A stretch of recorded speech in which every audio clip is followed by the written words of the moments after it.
Very, very welcome. Thank you for being here. Thank you for being a child advocate.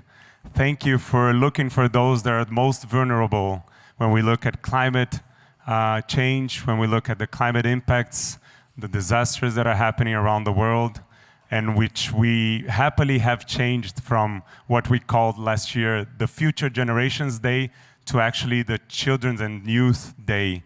The children of today, they're not only the future generations that are being impacted, but the children for today. So I'm JP Amaral. I'm a nature manager at Alana Institute. We work on children's rights and children's development. Our focus here has been working with an amazing coalition that many of you are representing of the Children's Environmental Rights Initiative. It's a coalition working to mainstream children's rights in the climate decisions. We've been having lots of our members that are not here, that are there in the negotiation rooms. It's where they need to be. But I'm happy to also have this outreach space and engaging space for you all. So what we are talking here today, if I can have the holding slide here to present to you all, is the theme of the General Comment 26. I won't give a spoiler on that because we will have many, many other much more expert people than I am on this document. But what we wanted to discuss here is how can it be a game changer for COP decisions and child rights. The General Comment's full name is General Comment on Children's Rights and the Environment with a special focus on climate change. It's a major decision that happens this year and that it will and can be a game changer for the COP decisions, for COP negotiations.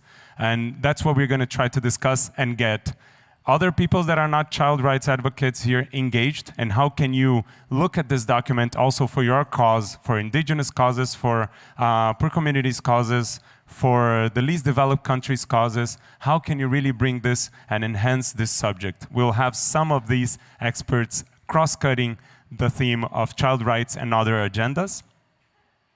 And we are here so then to mobilize the decision makers and advocacy groups to learn about this and really engage to it. So we really hope that you come out of here learning from, we sent an invitation for this saying, if you don't know what is General Comment 26 at COP28, you will have FOMO in the end of COP28. You'll see, I missed that, so I shouldn't. So you guys won't miss that and you won't have a FOMO in the end of this. So to begin with, I think the best way we started to discuss how can we really enhance children's rights and children's voices since they cannot be here many times, since these spaces many times aren't so child-friendly. The language, the space, the venue, the structure, the decisions, it's really adult-centric. So one way we found this together with UNICEF is to bring children's voices from around the world in a film. And we wanted to ask them, what is COP28 for you? And how can this be, how does climate change impact your life? And what do you suggest for world leaders? And this film that we're going to see now has been screened in many of the high-level plenaries, in many side events, and most of all, and that was a beautiful moment, yesterday was screened on the Dome in the Children and Youth Day. So with you, the children's voices from the world.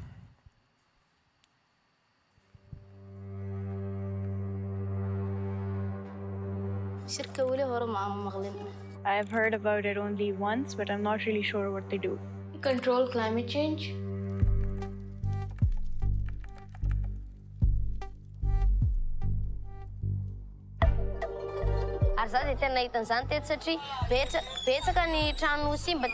It's a lot more hot. Tô queimando aqui na frente da minha casa, bem aqui.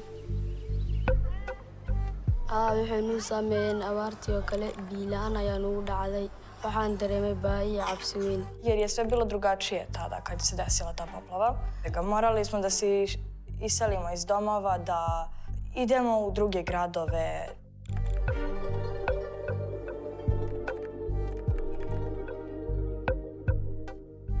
I wish I could say yes, but no. dadka weyn cimilada waxba ma aysan ka qaban. فلوس كتير، لكن زمان لو كانوا عملوهم من بدري كانش يحتاج كل المبالغ دي. I bet all they do is fight about, I think we should do this. No, I think we should do that. No, I actually think we should do this. Se vocês continuarem queimando, a gente vai morrer nesse calor.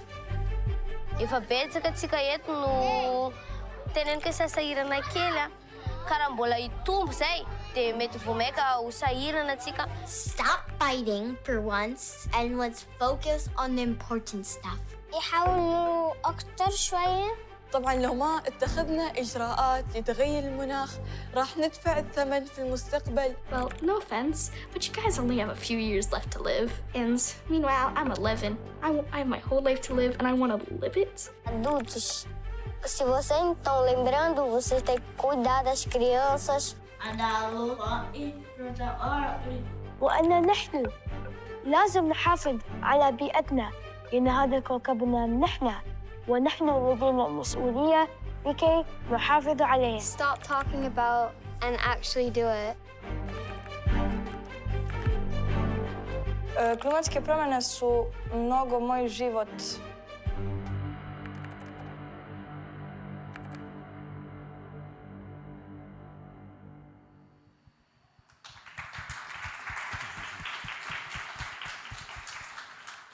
You got the message, right? Children need action, and they need it now. That's why I put our flag that we're campaigning here at this COP, for a COP for children. Not a separate COP, not a separate COP that is specific and segregated for children, but a COP that has the legacy that children, that this COP will be a COP for children, with children, and to the children, together with them.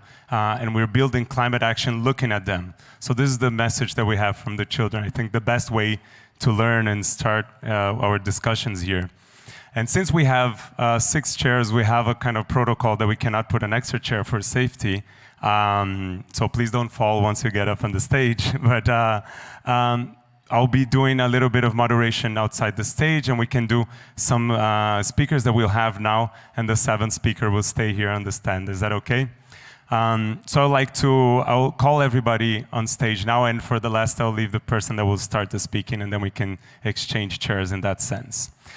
So to talk to us about the General Comment 26 and how can we learn from that for COP28 and learn about child rights advocacy for other advocacies in climate discussions, as I mentioned, I would like to invite, first of all, Thaisa, a young indigenous climate advocate from Brazil, from the Turucuraru community, Cambeba people, and together with World Vision. So, por favor, Thaisa is from Brazil.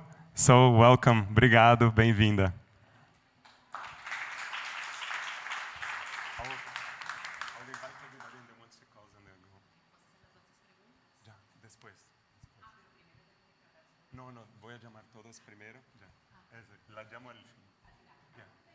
No, ella se queda. Tú puedes salir y cuando ella viene a verlo, ¿puede ser? Porque no tiene espacio. There isn't room for everybody. I wanted everybody on stage. I'm so sorry, but once she comes, speaks, she will be here translating. So Thaisa is from Brazil. She'll be speaking in Portuguese, but we have here to support in translation. Dr. Mitchell Lennan, from lecturer in environmental law at the University of Aberdeen, from One Ocean Hub.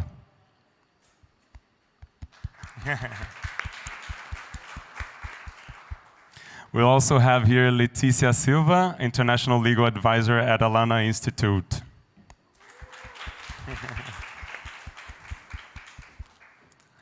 I'm sorry, Dr. Mitchell, but the young ones always have a bigger audience, right? That's okay, it's fine. I only turned 30 this year, I promise. They have the youth power, you know. We will have Malama Muila, the Regional Head of Policy, Advocacy and Campaigns for East and Southern Africa from Save the Children.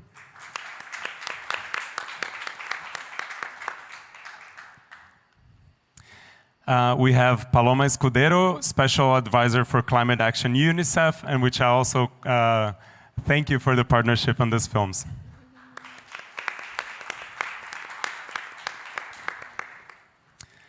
We have another youth representative, Sagarika, who was part of the Children Advisor Group for the General Comment 26.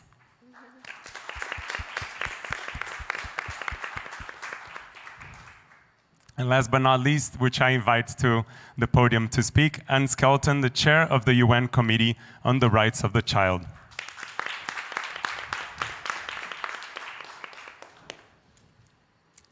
So I'll be standing here, and I have done just a question to really direct where we will stand for this discussion. So Anne Skelton was really a priority on the discussions of the General Comment 26. And we really want to learn from her, how does the General 26 look like as a document? What is it, an agreement, a treaty? How does it look like, and how can it support the climate discussions such as the ones happening here at COP28? Well, thank you very much, JP, and it's wonderful to be here, and I'm very happy to have the opportunity to talk to you about General Comment 26. So the Committee on the Rights of the Child's main job is to review the progress of states that have ratified the Convention on the Rights of the Child. And by the way, that's all the states in the world except the United States of America. So 196 states have ratified the Convention on the Rights of the Child, and they report to the Committee on a regular basis.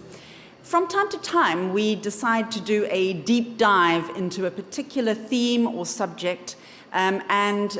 When we do that, we issue what is a kind of a normative document, a document that sets out rights and explains rights in more detail, and also looks at obligations.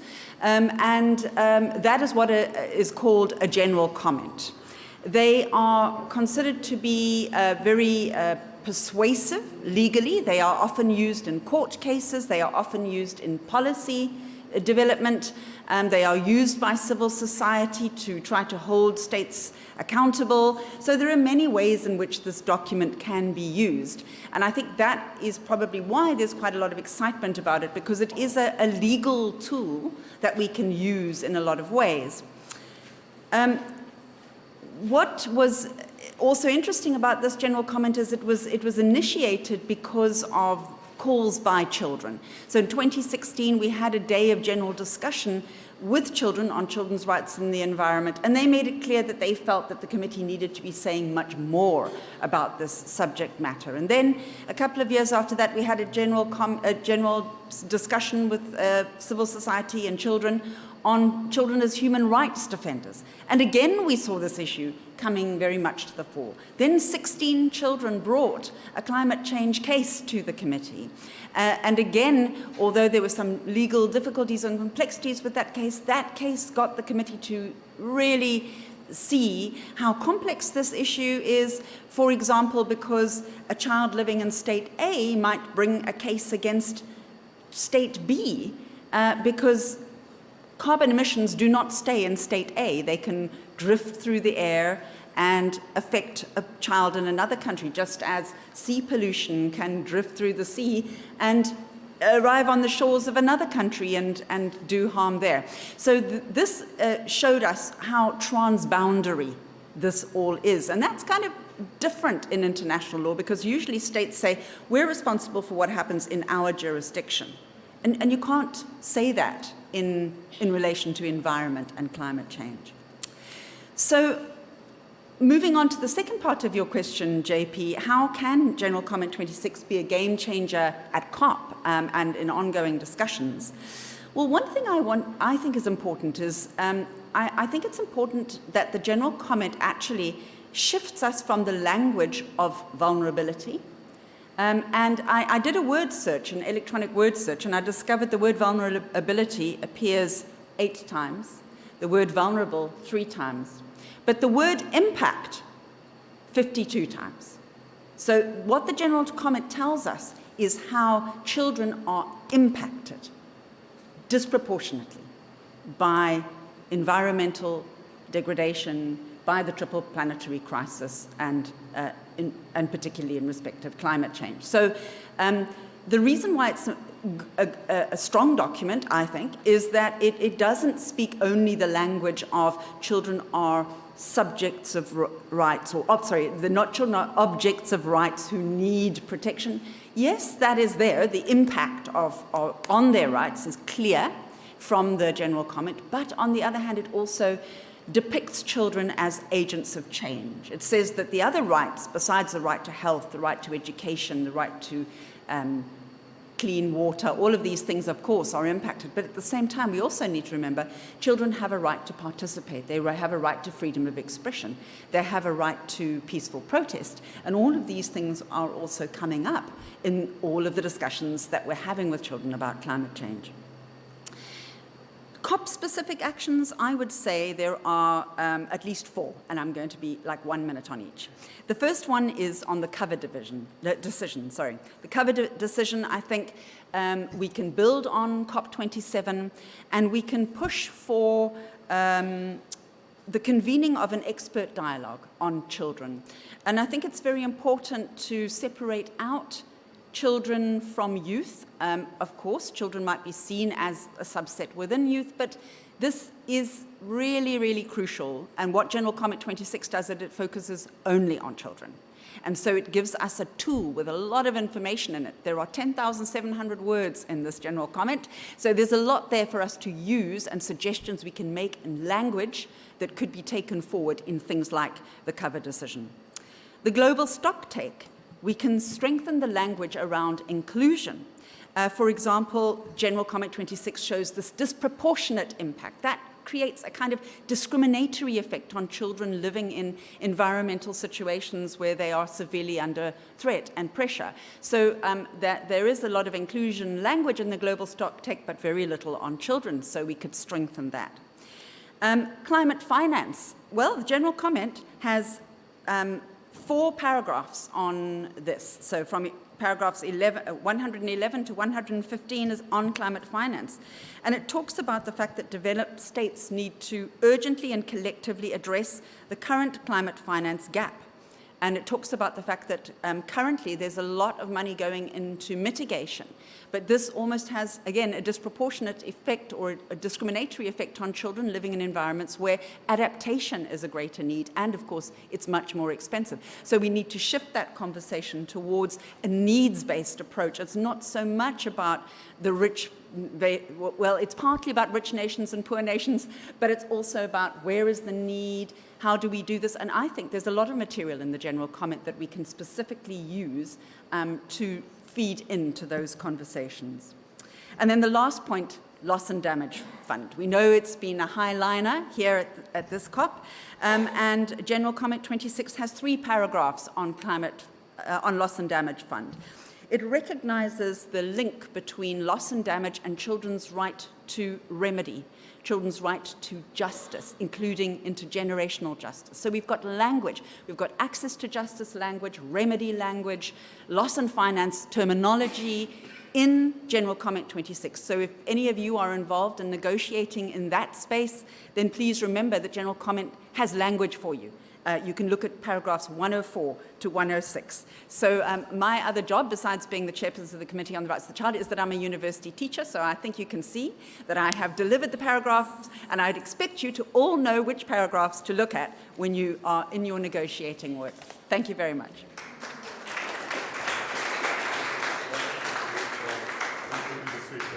But one thing I will mention, which is really amazing, you did a really good hook for what I was going to say right now, which is all these paragraphs and themes. What we did as well, apart from the films, is do other 5 films on subject-specific tracks and themes for COP. And one of them is on climate finance. And I would quote a kid that said, if we started earlier, we wouldn't need so much money. I think that's the smartest way to talk about climate finance, isn't it? And also on loss and damage, which I don't know the name in English, but the story of the 3 pigs and the wolf that blows the house, he talks about loss and damage, explaining through that story. So I think that's the power of also the messaging of children, representing an international document that might be complicated to understand, but children understand and they can explain it quite well. So with that understanding of the children's voices and a companion of the General Comment 26, I would like to call Sagarika and make the dance of chairs that we will have to do today. And Sagarika to really tell us, as a General Comment 26 children advisor, how was it to participate as a child advisor on the General Comment 26? And how do you believe it can benefit children in climate change? One point I forgot to mention, these films that I mentioned, you can also see it in a QR code that will be passing by around, okay? So Sagarika, the floor is yours.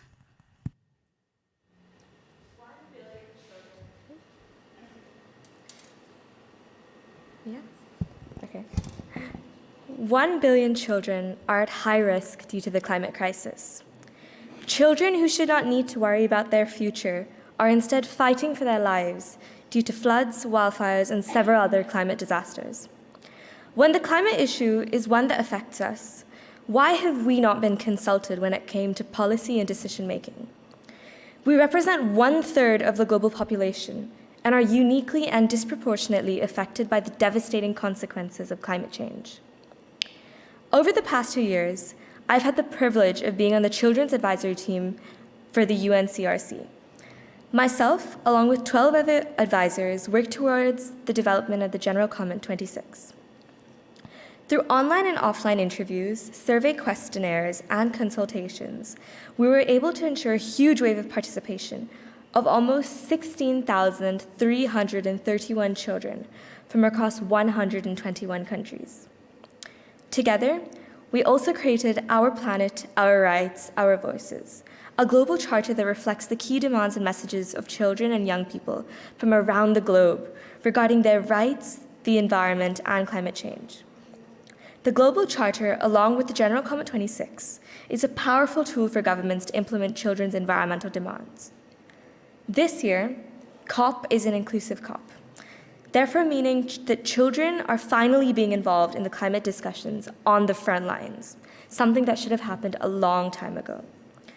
Thank you for finally taking the steps to make me feel like I am being considered when you're making the decisions that will influence my future. I would now like to share a video that my team, as part of the Children's Advisory Team, developed regarding the General Comment 26. Thank you.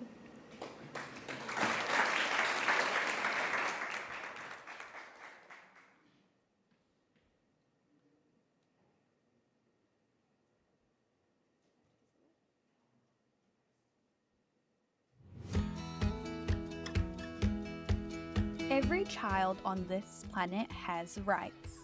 Children's rights are what all children need to live a safe, healthy, and happy life. But across the world, there's a big problem. Environmental harm and climate change are threatening children's rights globally.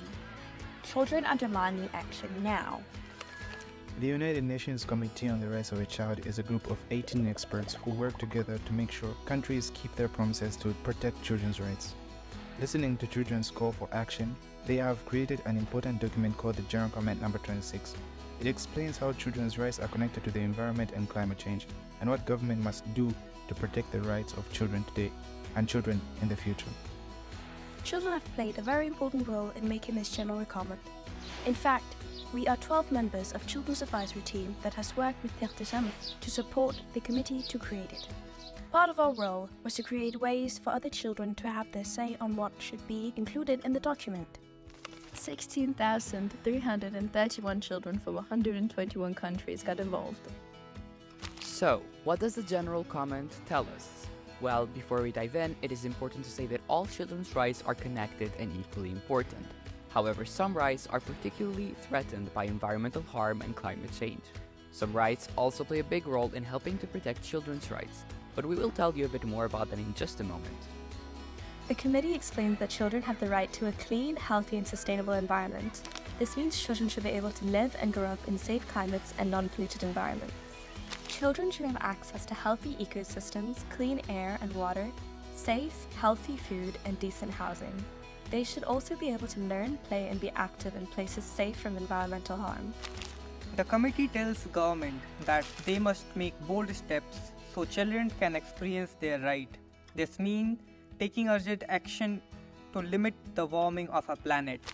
It also means making sure children are not living in poverty or unsafe conditions and providing access to healthcare, support, and justice for children facing physical and mental health issues, violence or harm because of environmental harm or climate change.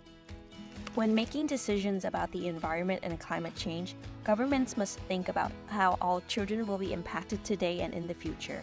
They must take extra care to not negatively affect children, especially indigenous children, children of minority groups, children with disabilities, and children living in places more affected by disasters and climate change who are often more impacted. Governments must also make sure businesses do not harm the environment and have negative impacts on children's lives too. Governments must work together with other governments because environmental problems do not stop at a country's border. Countries that are most responsible for environmental harm and climate change should take more action and support countries that are impacted the most. And very importantly, governments should take children's views and ideas seriously. Children should be involved when making decisions about the environment and climate change and give feedback to children about how their views were considered. También deben asegurarse de que los niños y niñas puedan acceder a información y educación claras y precisas sobre el medio ambiente y el clima, para que sepan lo que está ocurriendo y lo que pueden hacer para formar parte de las soluciones necesarias. And in fact, this is why the general comment is so important. It is not just for adults to read and act on. It is for us, children, to use as well. By better understanding how our rights are connected to the environment and climate change, we can speak up for our rights and hold government accountable when they do not respect and act upon the promises they have made to us. Together, we can make a difference. So, let's stand up for our rights, protect our planet, and make sure every child grows up in the happy, health, and safety world.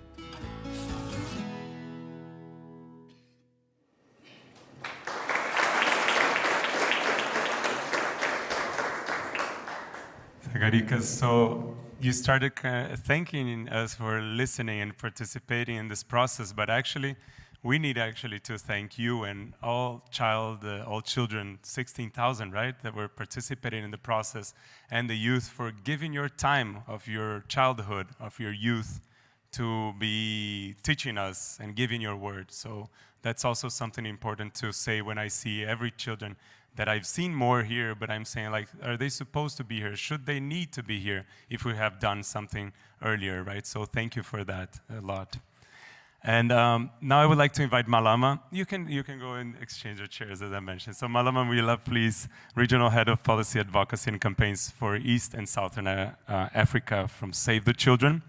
Well, Ann Skelton already mentioned some tracks that are happening here at COP, but we are here as a delegation of organizations and a coalition to follow on the negotiations and see how can we really change the reality of what we see in the negotiations, how we can see General Comment 26 be more integrated to COP28. So please. Thank you very much. It's always hard to speak after younger people have spoken. I want to say young people, but then I'm thinking if I say young people, I'm excluding myself.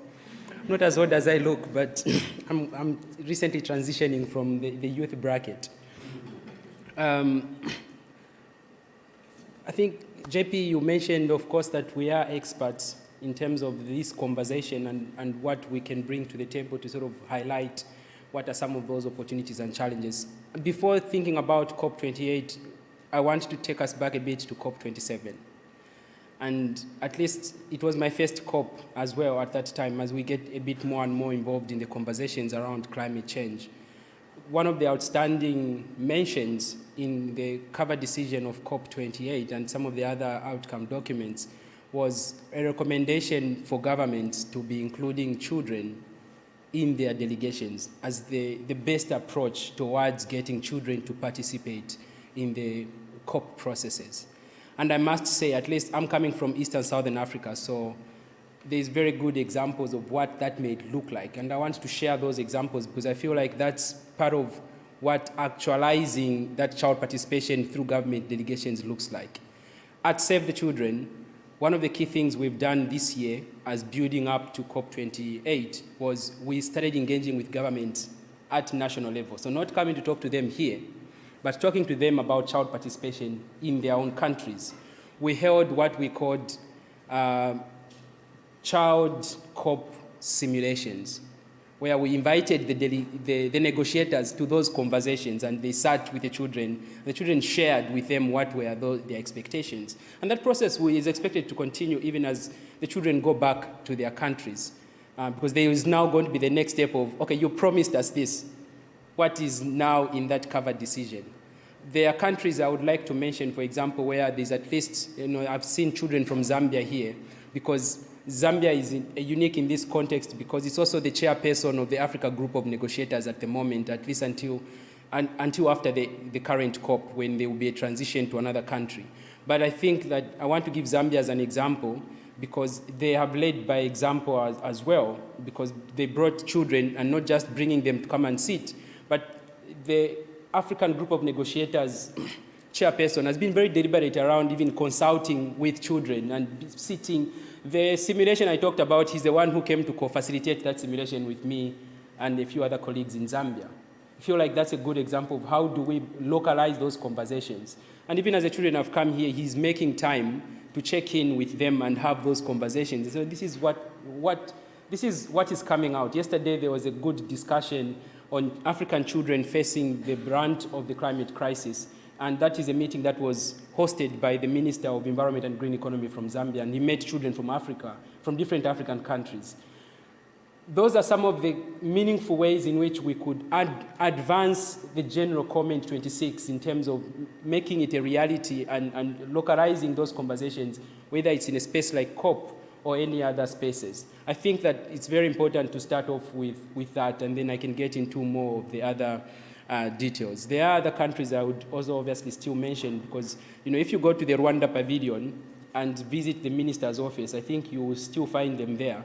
The Minister of Environment and Green Economy in Rwanda has artworks that the children presented to her. They couldn't travel, but they presented artworks to the minister, and she's talking about those artworks, about how the climate change is impacting children from Rwanda. And for me, I feel like those are some of the small actions, but they're very important.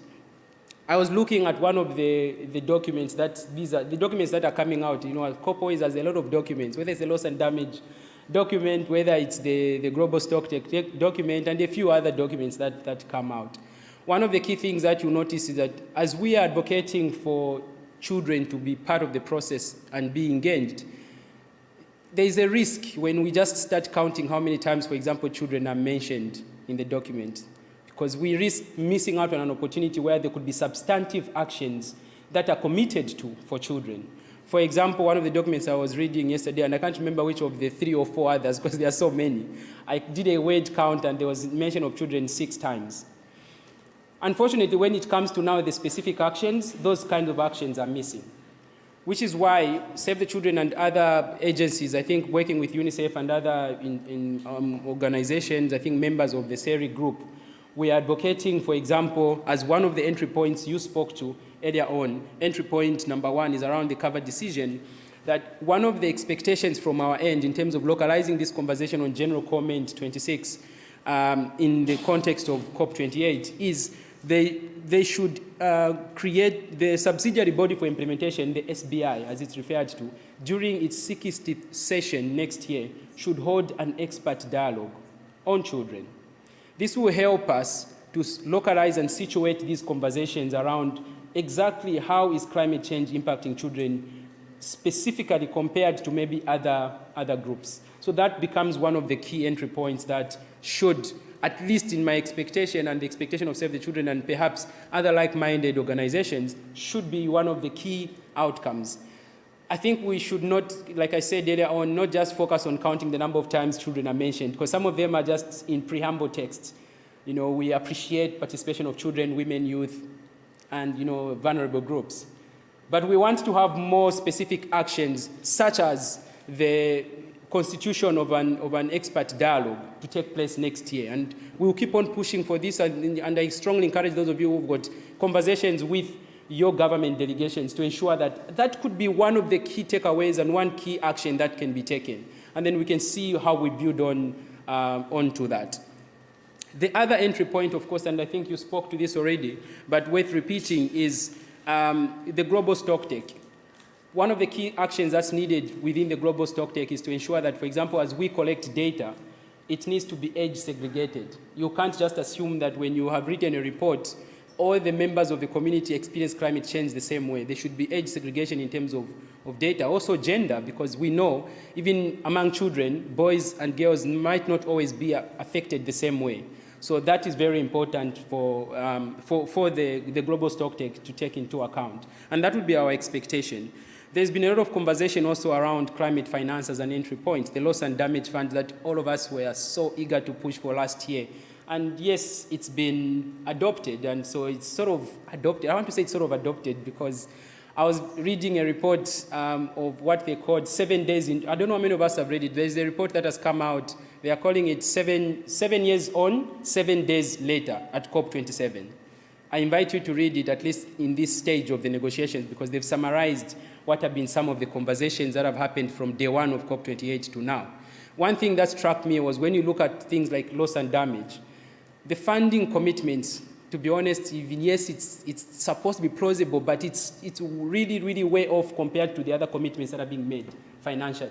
And a place like loss and damage in terms of the fund is where we can make a lot of gain, especially in terms of protecting children. Some of the key things that children need protected from in terms of loss and damage are things that are not necessarily physical.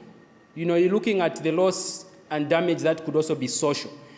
If you look at the loss and damage fund, it should be addressing also issues to do with child marriage, for example, because we see a strong link with that. But those kinds of, they call them intangible or non-physical loss and damage. They are very hard for some people to understand. But we expect that those could be entry points as well as we think about climate financing. The other one is also around adaptation and ensuring that we must advance understanding of key strategies required to enhance adaptation action, including explicit focus on children and their rights. That becomes very critical in terms of bridging that conversation. Of course, I think I've already spoken about the loss and damage in terms of one of the opportunities, but it's a very good opportunity to solidify intergenerational justice. I think that's worth mentioning again in the first place. Some specific actions that we should expect governments to do going forward in terms of making sure that the core process and the general comment are well integrated should include, for example, ensuring that there is also sort of research to support this process in terms of how do we meaningfully engage in this process. Most of the people who are involved in negotiations consider themselves as scientists. If you are like me, you are not necessarily a scientist. But if you know one thing about scientists, they're always looking at evidence. So governments must invest in the data. I spoke a bit about the global stocktake. That could also be a part of the process as we do that. That means that if you look at even some of the other processes we can learn from, for example, from the SDG, Voluntary National Review process, as an organization, Save the Children has been working towards having even a child-friendly, child-focused, child-led reports. There should be a similar process when it comes to the global stocktake. There should be a similar process for children to be involved. There should also be provision for inclusion of children in delegations, as I spoke to at the beginning. And this is very, very important. But it shouldn't just be inclusion just for photo taking and saying they're at COP. It should be meaningful in the sense that they should be even given the same status. This morning I was attending one of the briefings of the negotiation groups, and in the morning when there was supposed to be a briefing with ministers, we were told the rest of the people cannot go in because only like the head of delegations could sit in that kind of a meeting. And that's where the final decision is being made. So what often happens is that if you consult children outside, you go in with a text and then a small group of people sit, they end up just saying this text is not necessary. We've said climate change impacts people, that's enough. Then that becomes the new text. So it's very important that there should be meaningful inclusion of children in delegations. And also, of course, one of my last recommendations is there should be child-friendly explainers of what COP is and the COP decisions. I think that becomes critical as well, because I think one of the videos we saw was talking about how children being asked about what COP is, if they've heard about it, they probably would not have heard about it in most cases. So that's very important. I want to conclude with one key recommendation, especially for us as child-focused agencies.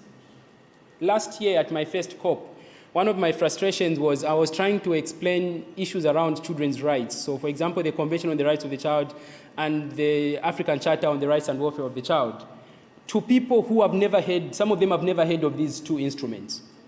So if you come to a place like COP and you're talking to people, trying to convince them they've never heard of these instruments, then we have a lot of homework to do.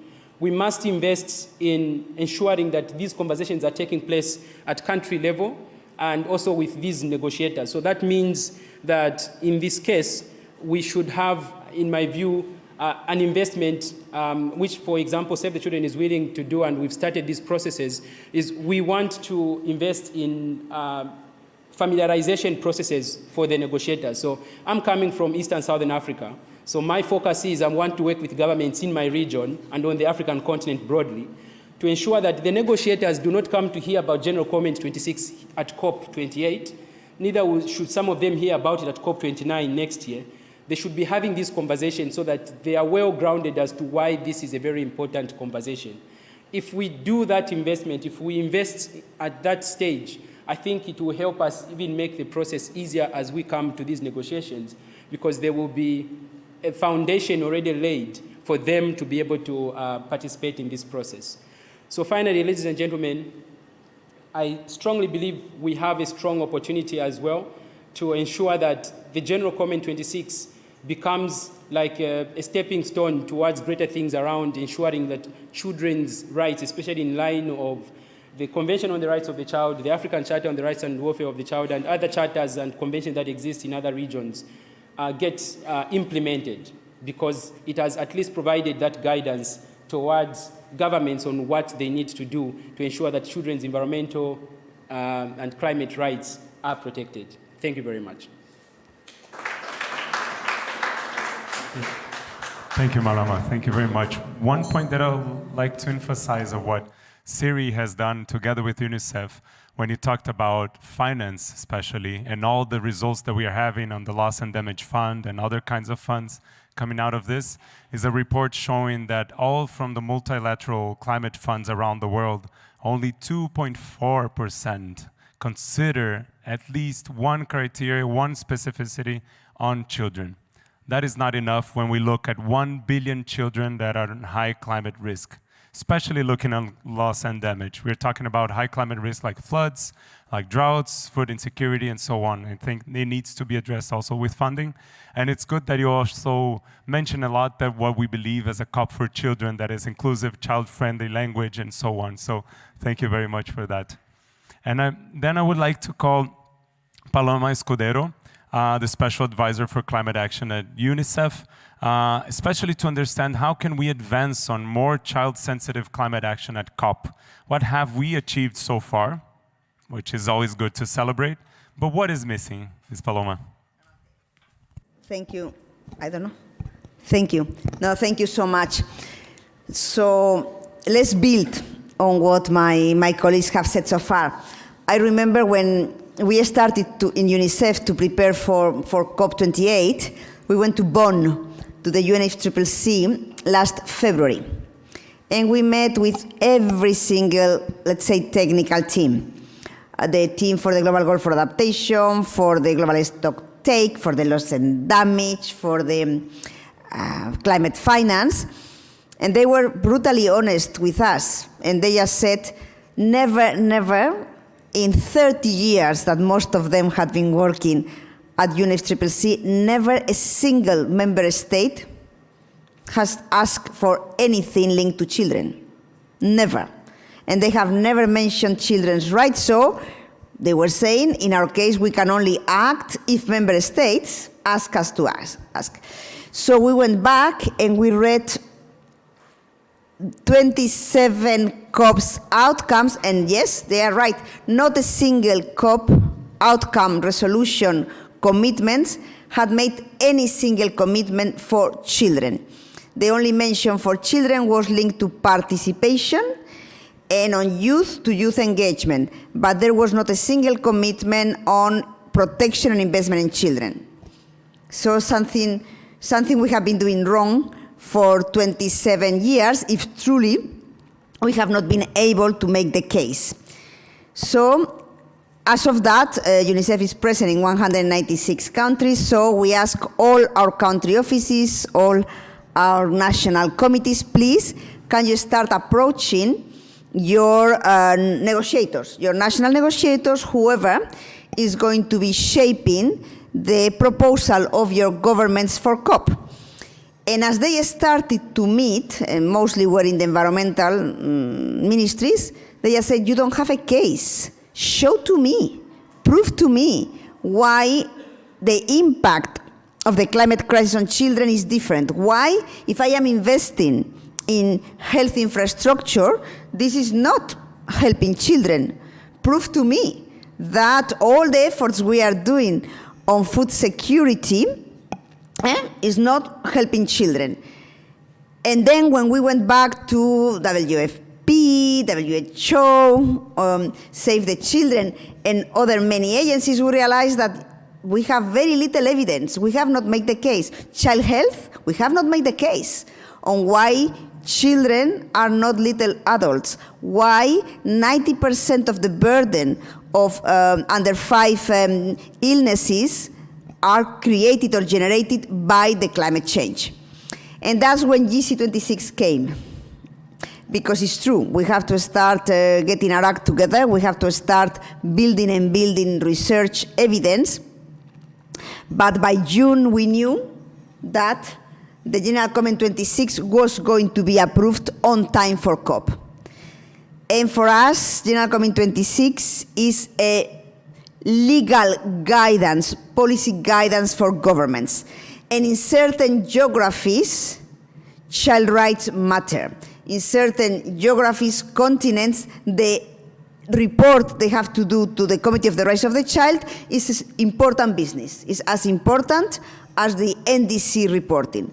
And that's what really I think it was, I can say no doubt, that our main leverage to start raising the issue, raising the profile of children issues for COP28 was thanks to GC26. It was launched in Geneva at the same time as the UN General Assembly in New York. So we did big presentations. We asked all our teams with partners to be doing big presentations on Children's Day when we commemorate the anniversary of the approval of the Convention on the Rights of the Child. And no doubt has been really very important for more and more governments to start considering that once they know, because they were not aware, that not a single COP outcome is committing anything for children, to say, yes, I think we can bring that on. What I said is that really we all have to make sure, and it is our obligation, to keep elevating the agenda for children and children's rights on the COP process. It's not an obvious one. I think we have to learn from gender. The only thing is that the gender agenda took 10 years, and we cannot wait for 10 years. So our eyes now are in COP30 in Brazil. Alana, no pressure. But truly talking to Marina Silva, talking to the governor of Pará, talking to the enormous Brazilian delegation in Dubai, we have to start talking about COP30 for children and youth. And as you said, not a separate one. And we don't want lots of children participating, and we don't want lots of youth participating. We want to be talking about children-specific situation, specific impact on the triple planetary crisis, and specific proposals to invest. There cannot be any climate finance facility that is not tagging investing for children, as they are doing for gender. And the more we really bring that together, and indigenous as well. I think that they are doing a fantastic job, that we have to be building on that. And for COP28, no doubt, we mentioned several times, no doubt there's going to be more mentions about children and young people in the outcomes. I think that is true. Hopefully we'll go beyond participation, and we are going to talk really about impacts. As you know, it's going to be complicated. Really, the discussion is about the global stocktake. It's about fossil fuels. Well, I would say it's about one word called unabated, that I'm learning my English here, no? Is the phase out or phase down of unabated fossil fuels. We understand that. But that's no excuse to also make sure that any decision, especially in the global stocktake, hopefully as well on adaptation, really specifically mentions the need to protect children. And yes, we need to have a way after this COP to be part of the structured discussion at UNFCCC and others for COP29, wherever is going to take place. And yes, we have to convince as many governments now as we can, and I don't know how many of you have access to your negotiators, to be speaking up from the floor and defending an expert dialogue for children impact and solutions for Bonn in June. Unless we have a follow-up agreed in COP27, again, the children agenda is going to be out of the process and is going to be a side agenda in COP29. And of course, that will make a little bit more difficult for the Brazilians to make sure not to start the conversation in Brazil, but really to get to Brazil with a climate action plan for children and young people. So I really want to thank Anne and her team, and perhaps if we can say, please go back to your fellow members of the committee, because I could say even you saved the show. Thanks to the publication of the General Comment 26, perfectly on time, just ahead of COP28. Thank you so much. Thank you, Paloma. Thank you very much. It is really a revolutionary document, as you may see. It's really impactful, innovative, so it is something to look forward, especially for two words that I've been learning from all these technicalities and language here at COP, which is the policy coherence. More and more we have to combine that. There shouldn't be a COP for biodiversity, a COP for water, for plastic. Everything is connected, and especially impacting climate change. So they have to be all connected, and now we have to look for the policy coherence in regards to the child rights, to the Children's Rights Convention, and the climate change negotiations as well. So with that, I wanted to also bring the discussion with Leticia, the legal advisor for Alana Institute. How does the General Comment 26 look at the Global South? And how can this be expressed also in COP decisions? We have been discussing a lot of just transition, the justice, social justice, and how can that be translated from the Global South perspective?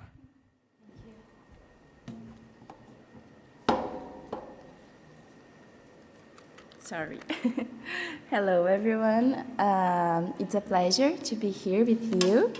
So my name is Leticia. I am a young lawyer, and I advocate for children's rights as well. I represent here the Alana Institute, which is a Brazilian-based global organization that aims to protect and to promote children's rights. And firstly, as a youth, I find great inspiration in witnessing children from all around the world taking action to safeguard their present and future. However, as I said in a panel earlier, I believe we have a mission in our hands. And yesterday, Minister Marina Silva, the Minister of Environment from Brazil, pointed out that we have fallen short in achieving intergenerational equality. And children should have the opportunity to play and to study, and yet they are raising their voices to protect the future of humanity. And I truly believe the power of children, that they can provide us good answers to the questions that we pose here. However, recognizing that they still lack the necessary spaces, it is imperative for us as young people to take action, and we know that youth is becoming increasingly strong and articulated, and as young individuals who have already had access to these spaces, we must advocate for children, because if we don't, who will, right? So I would like to bring some data about Global South. I would like to mention, in fact, that we have found that 75% of children are in the Global South. In Latin America, 9 out of 10 children are exposed to at least 2 climate and environmental shocks. In Brazil, floods, storms, and other phenomena could displace around 1.5 million children over the next years. In Brazil, as well, 40 million children are exposed to more than one climate or environmental risk, 60% of the total children in Brazil. So, considering this data, the General Comment 26 highlights one of the guiding principles of the Convention on the Rights of the Child, which is the right to non-discrimination. Children in general, but certain groups of children in particular face barriers to the enjoyment of their rights due to multiple and intersectional forms of discrimination. So, especially, for example, indigenous children, children belonging to minority groups, children with disabilities, and children living in climate and climate vulnerable environments. So climate change contributes to poverty and to destruction of property and infrastructure, to displacing communities, among other effects. And these effects are more intensely in the Global South, since these are already vulnerable communities and which suffers with climate vulnerable environments. So continents like Africa and Latin America are feeling the effects of climate change most, and it is precisely these places that have the highest rates of child poverty, which means that the effects of the climate change are directly related to poverty matters. And of course, with discrimination as well.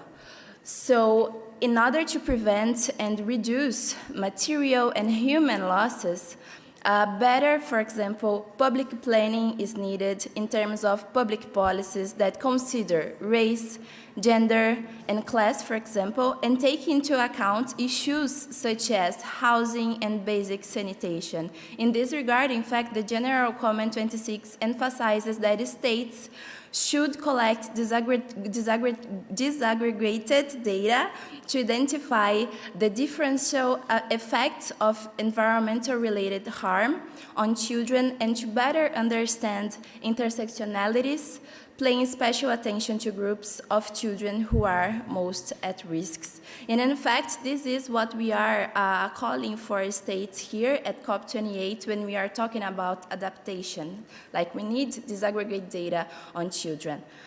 And when we are talking about the General Comment 26, its documents also address the rights of indigenous children and children belonging to minority groups, saying that indigenous children are disproportionately affected by biodiversity loss, pollution, and climate change.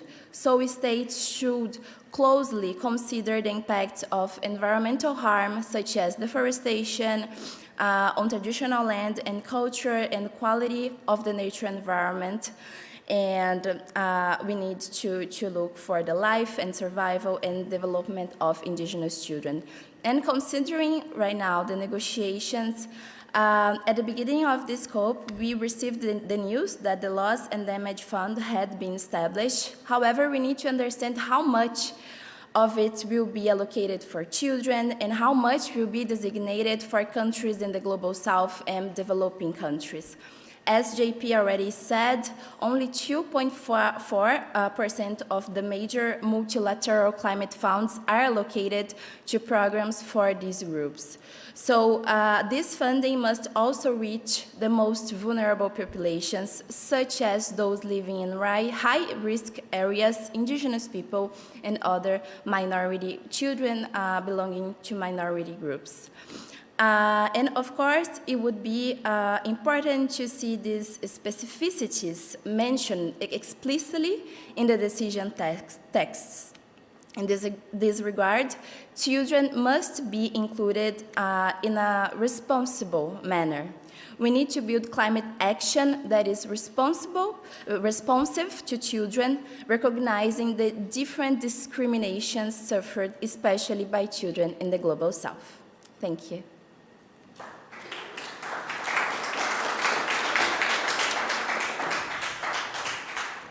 Thank you, Leticia. I think the message is given that not only children are the most vulnerable, but we have different layers of that vulnerability, and that has to be considered when we looked at 75% of the children in the world are in the Global South. And to connect with what we were mentioning of how can other groups and other people that are following on other subjects actually can benefit or even promote actually children's rights in that sense. And a really good partners that we have within the Children's Environmental Rights Initiative is One Ocean Hub.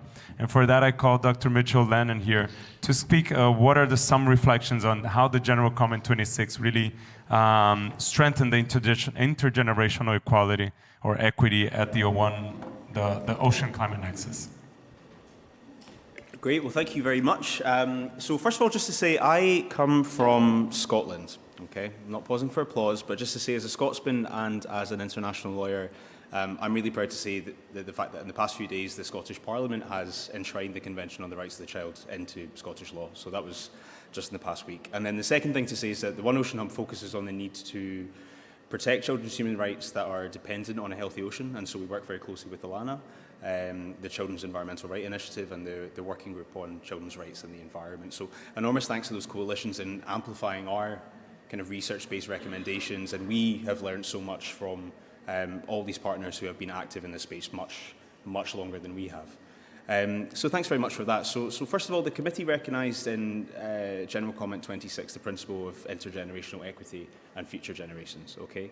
And that states bear responsibility for foreseeable environmental related threats arising as a result of their acts or omissions right now, even if the full implications of which may not manifest for years or even decades. So the principle of intergenerational equity, as we know, is best understood as justice for past and future generations. Okay, we find it in several international environmental treaties that are relevant to the protection of the ocean. And as we know, this is increasingly understood in the context of both kind of national and international climate change litigation, particularly children's rights, strategic litigation. So what is the Ocean Climate Nexus? Okay, so the ocean and its biodiversity play a key role in regulating the global climate, slowing down climate change by absorption of excess heat, gas, carbon dioxide and other greenhouse gases from the atmosphere. Okay, so this so-called Ocean Climate Nexus, and this is what we understand as the Ocean Climate Nexus, and the ocean has absorbed around 90% of the excess heat that has occurred since 1955, okay, due to greenhouse gas emissions. So the top few meters of the ocean store as much heat as the entire Earth's atmosphere, okay? And so, for example, if the lower part of the atmosphere were to have taken up the same amount of heat as the ocean has in the past 50 years, the planet would have warmed by 36 degrees. But it's not just the ocean as a physical body of water absorbing heat that is crucial to maintain the global climate. It's the biodiversity within the ocean, So the fish, whales, plankton, kelp, that all plays a vital role in this Ocean Climate Nexus too. Okay? So for example, protecting and restoring blue carbon habitats is estimated to have the potential to absorb and store carbon dioxide at rates considerably faster than forests on land. Okay, yeah, but the potential of the ocean and marine ecosystems to achieve international climate goals is still largely overlooked here at the COP.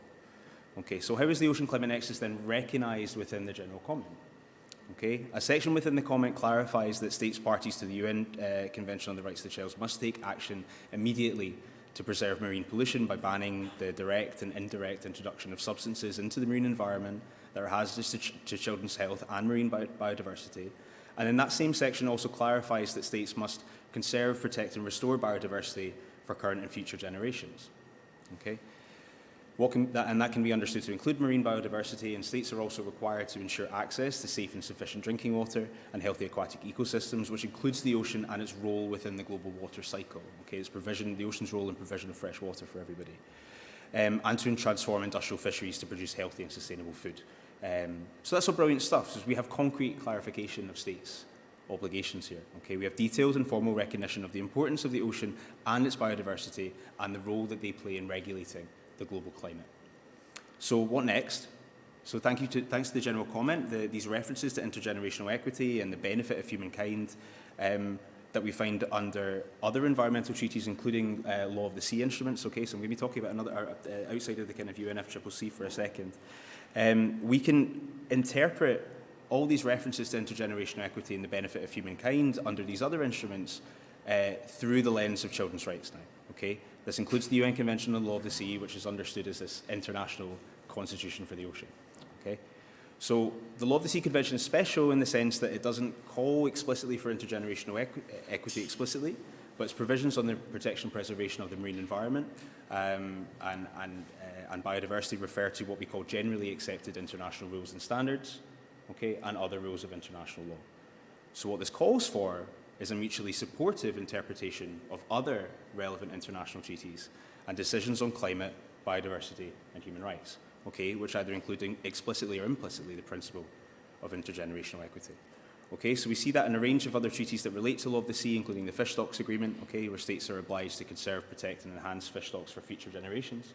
And we also see it primarily in the International Seabed Authority, where the International Seabed, which is itself a carbon sink, is to be protected and recognised as a common heritage of humankind. Okay, so then the key point of reflection here is that intergenerational equity is often left undefined in treaties relevant for the protection and preservation of the marine environment and the ocean.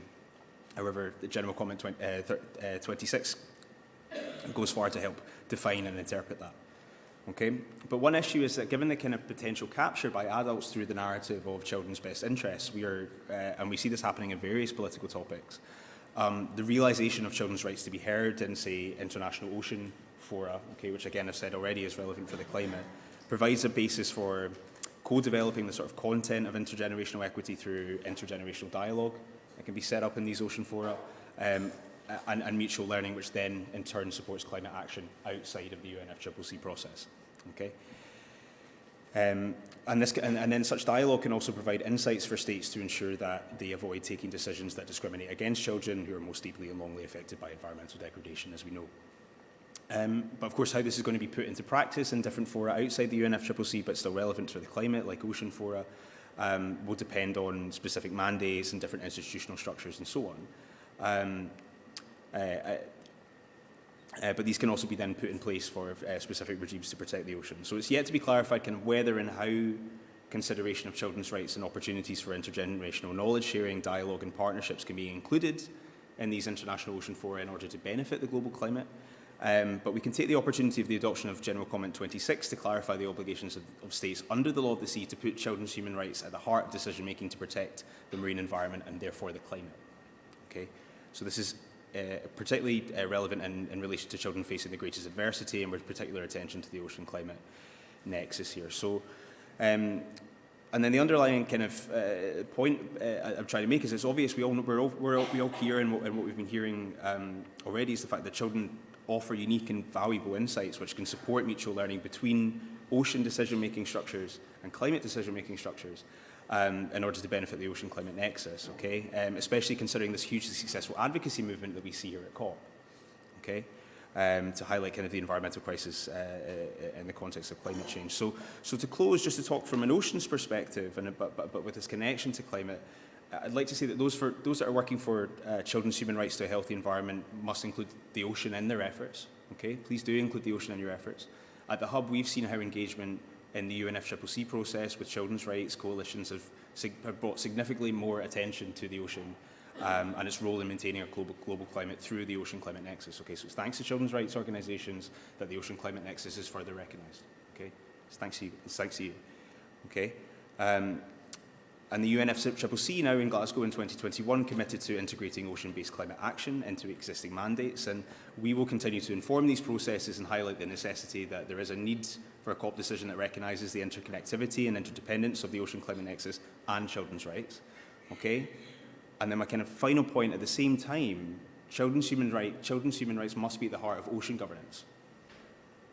Okay, this means continuing to raise the profile on our side of children's human rights at the UNFCCC, yes, but at other international forums with a focus on the Ocean Climate Nexus. Okay, so the Hub has brought this message to the negotiations on the new plastic treaty, on the BBNJ agreement or the High Seas Treaty, and on the regulation of deep seabed mining at the International Seabed Authority. So just to close, GP, you mentioned policy coherence, okay, and the need to bring all these international meetings together. Okay, and I believe the general comment goes a long way to achieve that, and with a way to bring children's rights into focus. Thank you.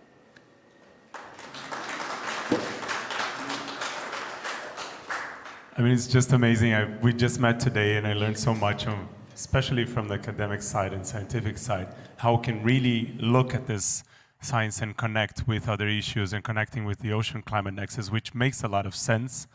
And so it's quite easy when you look at that. It needs to be integrated, it needs to be interdependent, it needs to be seen in that form. So I think that's what we look for with the General Comment 26 and the innovation of the General Comment 26, bringing so many of these issues together and representing a global view on environmental issues and especially on climate change. And that's where we will want that parties would do in the opposite way. Children's rights should be in all decisions, mainstreaming children's rights in all climate decisions. That's what we are here for. And to wrap up, I would like to have, last but not least, a voice from what would be the COP30. So no pressure, Paloma. I think we can do it. I'm already using the superhero t-shirt here, so COP30 in the Amazon. And in order to learn from Brazilian community, and especially from indigenous people's community, from Brazil, what do we feel needs to be done for children and youth on the road to COP30 in Brazil? I would like to invite Thaisa, the young indigenous climate advocate from Brazil, from the Tururu Kariu community and the Kambeba people. Obrigado. Vem cá, Thaisa. You want to come?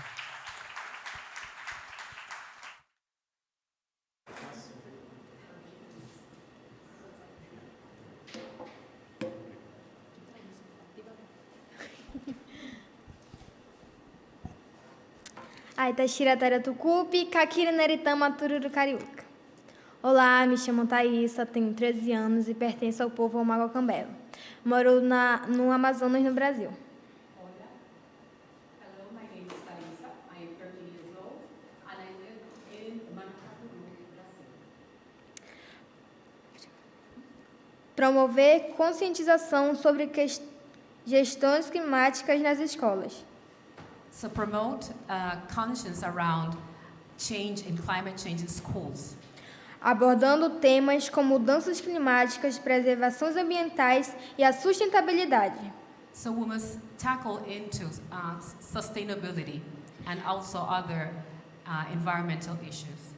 Realizar atividades práticas, como plantio de árvores, limpeza e praias, parques para que as crianças se envolvam diretamente na proteção do meio ambiente. Also, practical practices such as planting trees, so children can be involved in the protection of the environment.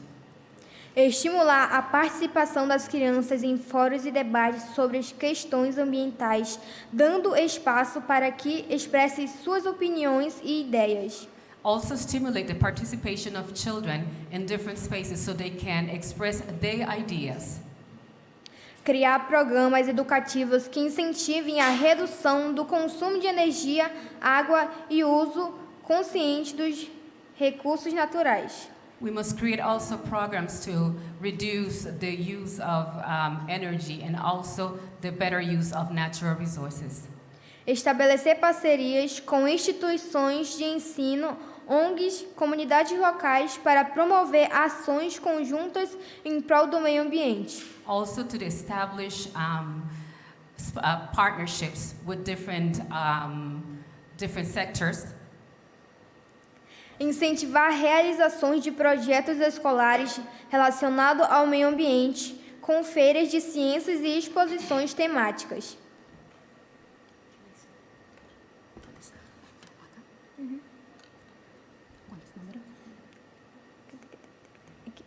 So incentivate different projects in schools related to environment, such as science fairs and thematic fairs.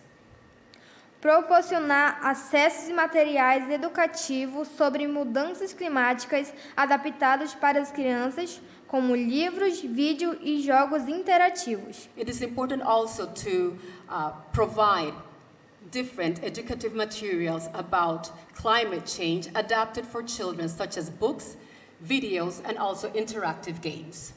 Organizar visitas a áreas naturais protegidas, como parques nacionais e reservas ambientais. It is important also to promote visits to natural reserves and also natural parks so children can learn about the importance of preserving the biodiversity. Para que as crianças possam aprender sobre a importância da conservação da biodiversidade. So children can learn about the importance of having awareness about the conservation of the environment.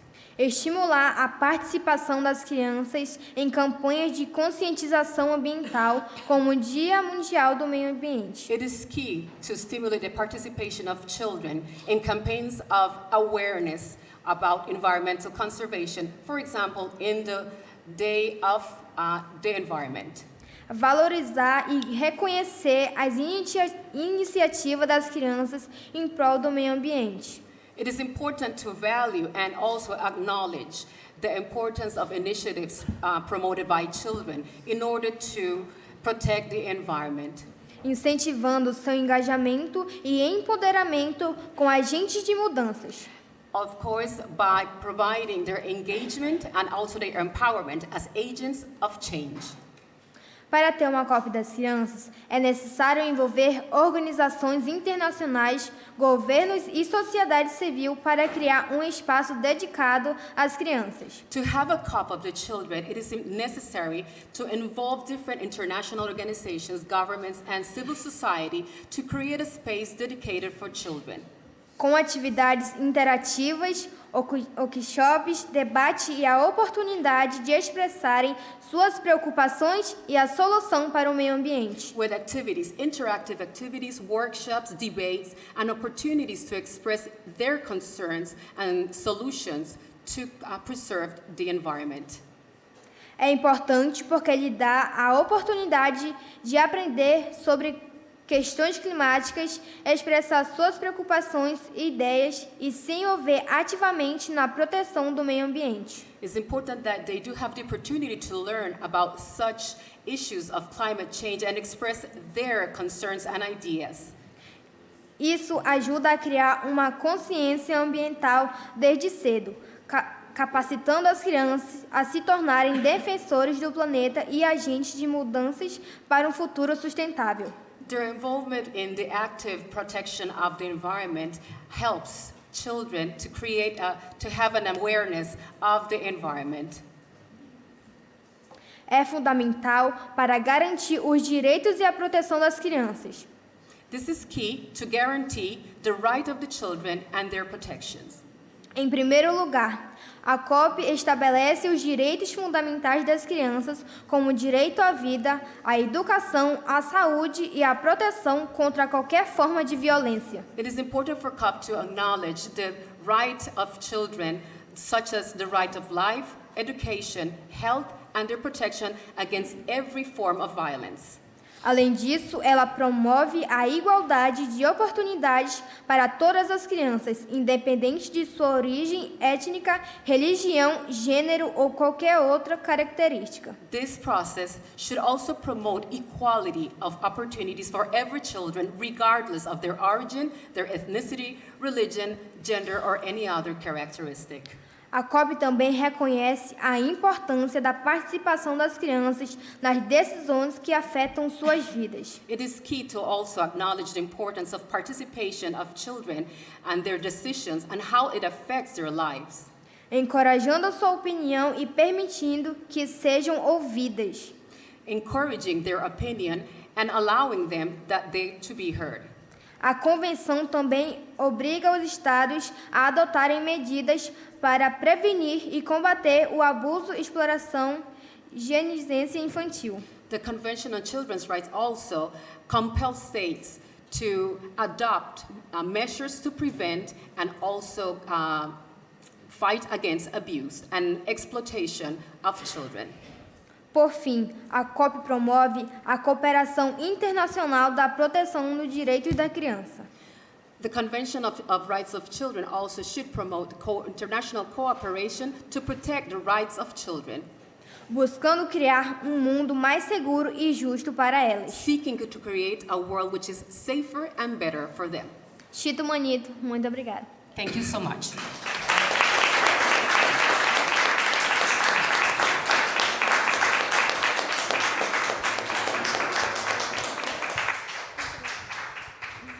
Muito obrigado, Thaisa. Obrigado pela sua voz e pela sua força e coerência com o discurso do que a gente está falando, uma COP das crianças. Vamos fazer a COP das crianças na COP 30.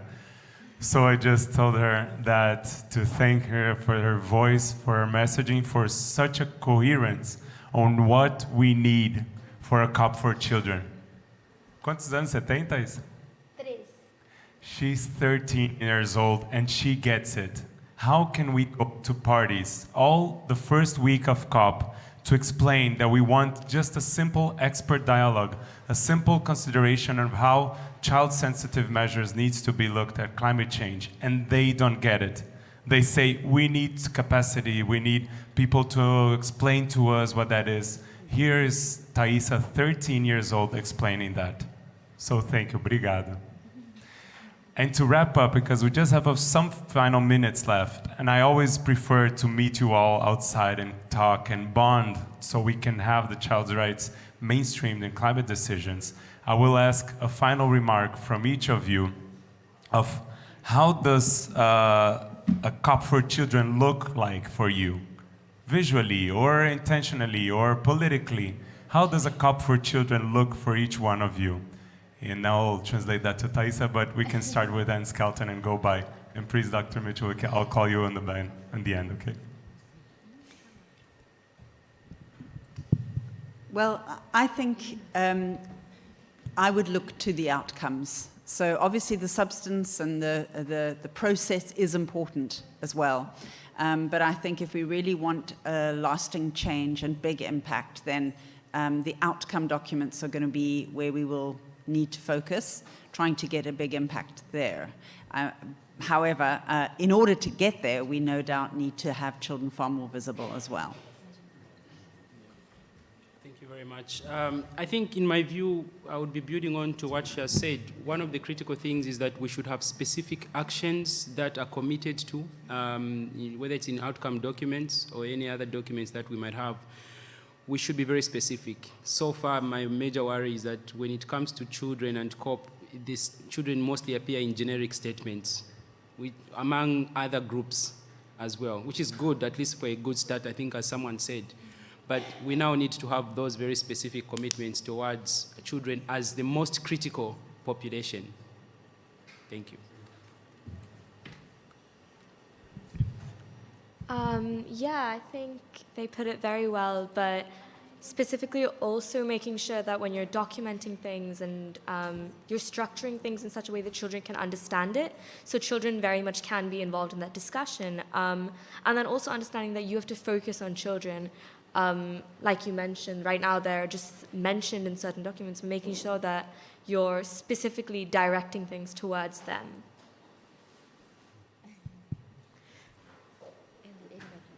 Para mim é sinal de esperança, porque lá a gente vai poder expressar as nossas preocupações com o meio ambiente e vamos poder escutá-las. Então, para mim é muito importante que nós, crianças, jovens, possam ter uma COP onde possamos ter voz e vez. So for me, it will be an opportunity to express myself, express our voice, and talk about the protection of the environment, especially being in the Amazon. So it will be a really important moment to be heard, to be listened, and to express my voice. And that's what I hope for COP30. So for me, a COP30 as a COP for children looks like inclusion, looks like participation, and intergenerational equality, and looks like fun, you know, looks like we can reach the good answers that we need. No, for me it should be a human COP. It should be a COP for and with children and young people, but also a COP for action. I think that people really would like to see 2-3 very concrete things, and it should be led by the human angle. And I hope that this COP adaptation was sidelined, was not there. Let's talk about what really people need in small islands, indigenous population, women, most vulnerable children, to really be living in this new world that has already been changed by climate change. So a human COP will be my hope. You might not be surprised from me, but one that fully recognises the interdependency between a healthy ocean and a healthy climate. and the need for the two of those things to realise a children's right to a healthy environment, and not just recognising that, but as Anne said, an outcome, something that paves the way for the implementation of that. And then also, I think children having a say in the final cover decision, but procedurally, I don't know whether that would happen as a lawyer, but I think that's what they should do. So, thank you very much. Thank you. So thank you all for being here. If you didn't get our QR code for the films, if you don't share it after this amazing table and convincing you, inspiring you on children's rights and the General Comment 26, please look for us. We'll be happy to share with you that. Thank you for all the panelists and for being with us in this partnership, in other means of partnership. It has been amazing to work together. Thank you very much. Have a nice end of COP.